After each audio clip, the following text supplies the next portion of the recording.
আমি আগেই বলেছিলাম যে মুর্শিদাবাদ জেলায় বিজেপির 3টে এজেন্সি কাজ করছে। একটা এজেন্সির মাথার উপর রয়েছে জ্ঞানেশ কুমার, যে গরিব মানুষের নাম কাটছে, ভোটাধিকার ক্ষমতা কেড়ে নিচ্ছে। সেকেন্ড এজেন্সি, তার মাথার উপর রয়েছে অধীর চৌধুরী। আর থার্ড এজেন্সি, তার মাথার উপর রয়েছে হুমায়ুন কবির। গত দুদিন আগে যে চাঞ্চল্যকর ভিডিও জনসমক্ষে এসছে, আপনারা সেই ভিডিও সবাই দেখেছেন। তার দলের রাজ্যের সভাপতি পদে যিনি দায়িত্বে ছিলেন, গতকাল সাংবাদিক বৈঠক করে ইস্তফা দিয়েছে। নিজের লোকেরা আসাদুদ্দিন ওয়েসির MIM, সেও বলেছে আমরা হুমায়ুন কবিরের সাথে নির্বাচনে লড়ব না। মুসলমান সংখ্যালঘু ভাইদের সাথে হুমায়ুন কবির গদ্দারি করেছে, বেঈমানি করেছে। নিজেদের লোককে হুমায়ুন কবির বোঝাতে পারছে না, আর সংবাদ মাধ্যমের সামনে এসে ভাষণ দিচ্ছে এটা AI দিয়ে তৈরি করা ভিডিও।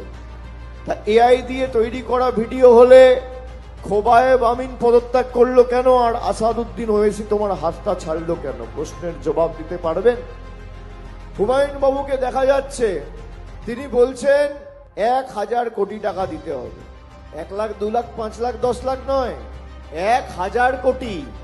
মুর্শিদাবাদের মায়ের জন্য, ভাইয়ের জন্য, রাস্তার জন্য, আবাসের জন্য নয়, নিজের পকেটে ঢোকানোর জন্য 1000 কোটি, যাতে মসজিদের রাজনীতি করে মুসলমান ভাইদের ধর্মীয় ভাবাবেগে আঘাত করে তিনি প্রকাশ্যে বলছেন মুসলমানরা খুব বোকা, তাদের সহজে বোকা বানানো যায়। আমি বলবো শুধু মুসলমান নয়, হিন্দু, বাঙালি সবাই খুব বোকা না, আমরা অল্পেই মানুষকে বিশ্বাস করি। যদি আমাদের বিশ্বাসের অমর্যাদা কেউ করে তাহলে তার জবাবটাও দিতে জানি এবং আগামী দিন লেজে গোবরেও করতে জানি।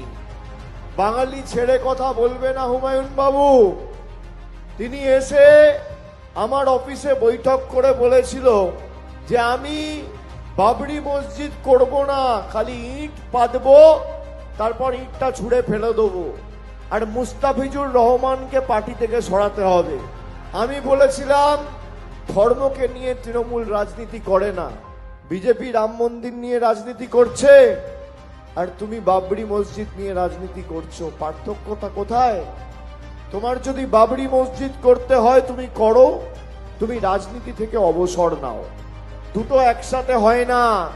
আর আমি তাকে মুখের উপর বলেছিলাম যে সুমনকে তৃণমূল কংগ্রেস সাংগঠনিকভাবে দায়িত্বে কাজে লাগাবে এবং আগামী দিন আরো বড় কাজে লাগাবে, সরাবে। ও বুঝে গেছিল। বলুন তো বাবরি ঘটনাটা কবে হয়েছিল? 1992 সালে। এই হুমায়ুন কবির 2019-এ গিয়ে বিজেপির প্রার্থী হয়েছিল। 2019 সালে যখন আপনি বিজেপির প্রার্থী হলেন, আপনার মনে হলো না যারা বাবরি মসজিদ ভেঙেছিল তাদের সাথে গিয়ে হাত মেলালেন? আর এখন তাদের থেকে টাকা নিয়ে ময়দানে তাদের কথা মতো সার্কাস করছে। মানুষের কাছে সব দিনের আলোর মতো পরিষ্কার। বলছে আমি শুভেন্দু অধিকারীর সাথে ফেস টাইমে যোগাযোগে আছি, প্রধানমন্ত্রীর অফিসের সাথে যোগাযোগে আছি, আসামের মুখ্যমন্ত্রীর সাথে যোগাযোগে আছি, মধ্যপ্রদেশের মুখ্যমন্ত্রী মোহন যাদবের সাথে তার নাকি যোগাযোগ আছে।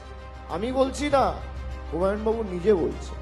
আপনি ভাবুন, অমিত শাহকে যেই সিকিউরিটি পাহারা দেয় এই মুর্শিদাবাদ জেলায় বি টিম, অধীর চৌধুরীকেও সেই সিকিউরিটি পাহারা দেয়, নওশাদ সিদ্দিকে সেই সিকিউরিটি পাহারা দেয়, আসাদুদ্দিন ওয়েসিকে সেই সিকিউরিটি পাহারা দেয়, আর হুমায়ুন কবিরকেও সেই সিকিউরিটি পাহারা দেয়। বাংলার মুখ্যমন্ত্রীকে তো দেয় না, আমাদের কাউকে তো দেয় না।